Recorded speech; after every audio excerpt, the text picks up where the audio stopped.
நமச்சிவாய வாழ்க. நாதன்தாள் வாழ்க. இமைப்பொழுதும் என் நெஞ்சில் நீங்காதான் தாழ்வாழ்க.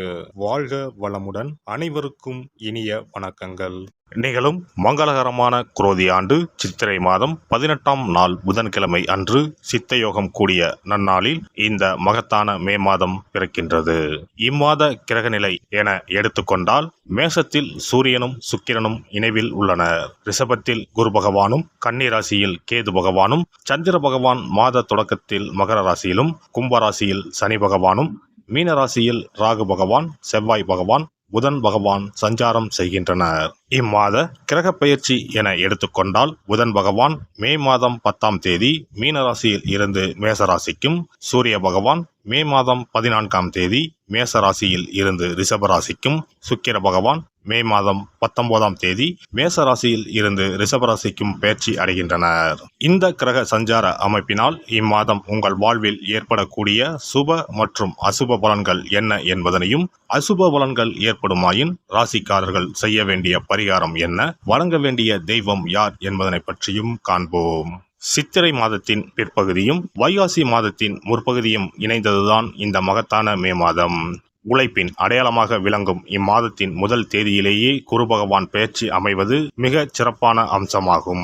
பிறக்கப் போகும் இம்மாதத்தில் உங்கள் வாழ்வில் வளமும் நலமும் செல்வ செழிப்பும் பெற்று வாழ்வில் உயரிய நிலையை அடைய எல்லாம் வல்ல எம்பெருமானை வேண்டி விரும்பி கேட்டுக்கொள்கிறேன். பாகுபாடு இன்றி அனைவரையும் அரவணைத்து செல்லும் மீனராசி அன்பர்களே, உறவுகள் பற்றிய புரிதல் அதிகரிக்கும். விலகி இருந்தவர்கள் விரும்பி வருவார்கள். மற்றவர்களின் தேவைகளை நிறைவேற்றி வைப்பீர்கள். பயணங்களை மேற்கொள்வதற்கான சூழல் அதிகரிக்கும். புதிய விஷயங்களை கற்றுக்கொள்வதற்கான வாய்ப்புகள் ஏற்படும். உயர்கல்வி சார்ந்த வெளியூர் பயணங்கள் உண்டாகும். செய்தொழிலில் சாதகமான சூழல் ஏற்படும். பழைய வாகனங்களை மாற்றுவது தொடர்பான எண்ணங்கள் அதிகரிக்கும். சாகச காரியங்களில் ஒருவித ஈர்ப்பு உண்டாகும். பேச்சுகளில் கனிவை கையாள்வது தேவையற்ற பகைமையை தவிர்க்கும். காப்பீடு துறைகளில் மேன்மை உண்டாகும். வியாபாரம் சார்ந்த அரசு உதவிகளில் தாமதம் ஏற்படும். எதிர்பாலின மக்களின் தனிப்பட்ட விஷயத்தில் கருத்துக்கள் கூறுவதை தவிர்க்கவும். கடினமான சில பணிகளை கூட எளிதாக முடிப்பீர்கள். கூட்டாளிகளிடத்தில் அனுசரித்து செல்லவும் மற்றவர்களின் தேவைகளை அறிந்து நிறைவேற்றி வைப்பீர்கள். உயர்மட்ட மக்களின் அறிமுகங்கள் நட்புகளும் கிடைக்கும். பேச்சுகளில் உண்மையை கடைபிடிப்பது நம்பிக்கையை மேம்படுத்தும். கடன் பிரச்சனைகளை குறைப்பதற்கான உதவிகள் சாதகமாக அமையும். வியாபாரிகளை பொறுத்தவரை இம்மாதம் சிறு சிறு தடைகள் ஏற்பட்டு நீங்கும். கூட்டாளிகளின் எண்ணங்களை புரிந்து சில முடிவுகளை எடுப்பது நல்லது. சில புதிய முடிவுகளில் முன்னின்று செயல்படுவது தேவையற்ற விரயங்களை தவிர்க்கும். வாடிக்கையாளர்களின் ஒத்துழைப்பு கிடைக்கும். புதுமையான திட்டங்கள் மற்றும் வியூகங்களின் மூலம் லாபத்தை மேம்படுத்திக் கொள்வீர்கள்.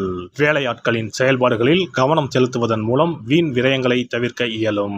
உத்தியோகஸ்தர்களுக்கு உத்தியோக பணிகளில் பொறுமையுடன் செயல்பட்டால் ஆதாயம் உண்டாகும். ஊதிய உயர்வுகள் சில போராட்டங்களுக்கு பின்பு சாதகமாக அமையும். உயர் அதிகாரிகளின் ஒத்துழைப்பு மனதிற்கு நம்பிக்கை தரும்.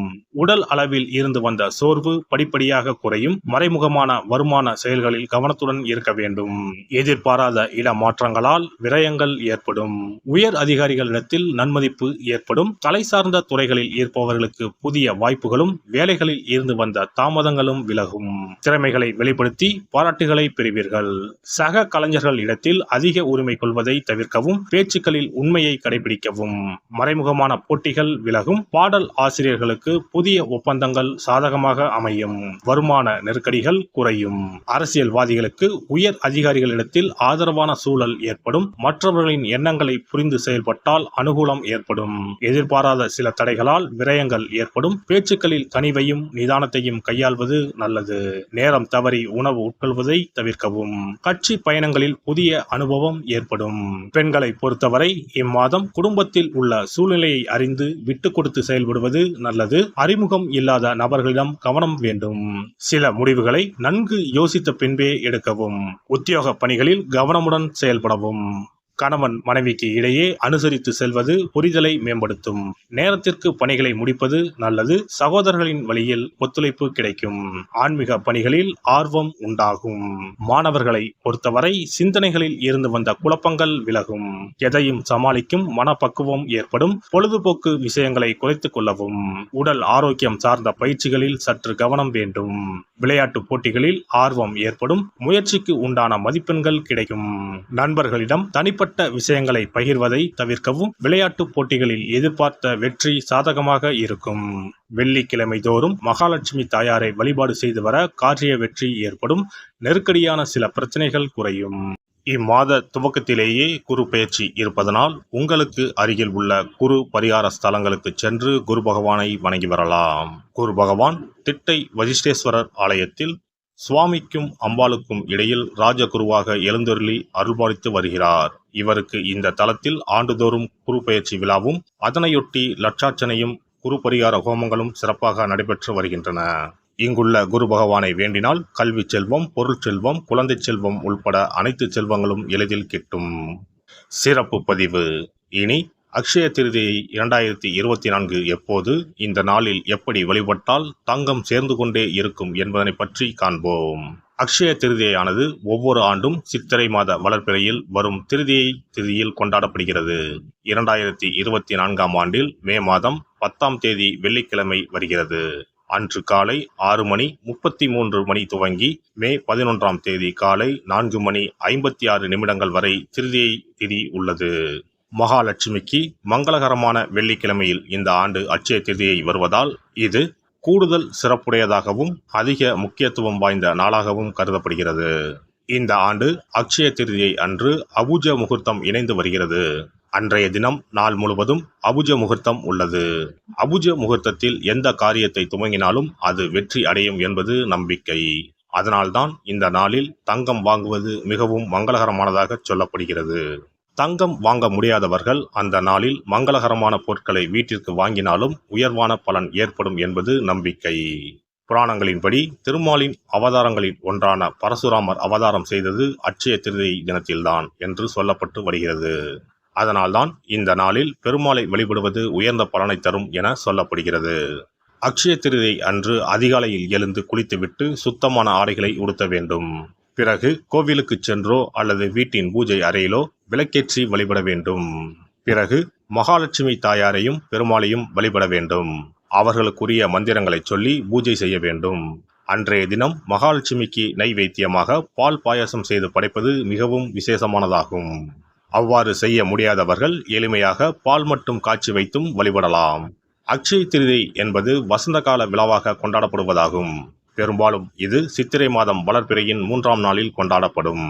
இது பரசுராம ஜெயதி என்றும் கொண்டாடப்படுகிறது. சமஸ்கிருதத்தில் அக்ஷயா என்றால் எல்லையற்ற அல்லது நிலையான என்பதை குறிக்கிறது. எல்லை இல்லாத அதிர்ஷ்டம், செல்வ செழிப்பு ஆகியவற்றை தரக்கூடிய நாள் என்பது இதற்கு அர்த்தமாகும். புதிய தொழில் துவங்குவது, புதிய வேலையில் சேர்வது, புது வீடு குடிபோவது போன்றவை இந்த நாளில் செய்வது சிறப்பானதாகும். இது வாழ்வில் முன்னேற்றத்தை பெறுவதற்கான ஒரு நாளாக கருதப்படுகிறது. பெருமாளின் 6வது அவதாரமாக பரசுராமரின் அவதார தினமும் இதே நாளில் கொண்டாடப்படுகிறது.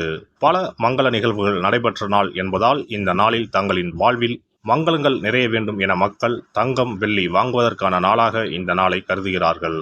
திருதியை திதியில் என்ன செய்தாலும் அது பெருகிக் கொண்டே போகும் என்பது ஐதீகம்.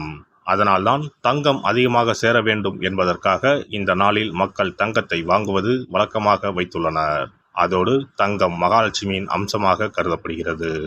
எல்லாம் வல்ல இறையருளால் நீங்களும் உங்கள் அன்பு குடும்பமும் உடல் நலம், நீலாயுள், நிறை செல்வம், உயர் புகழ், மெய்ஞானம் ஓங்கி வாழ்க வளமுடன்.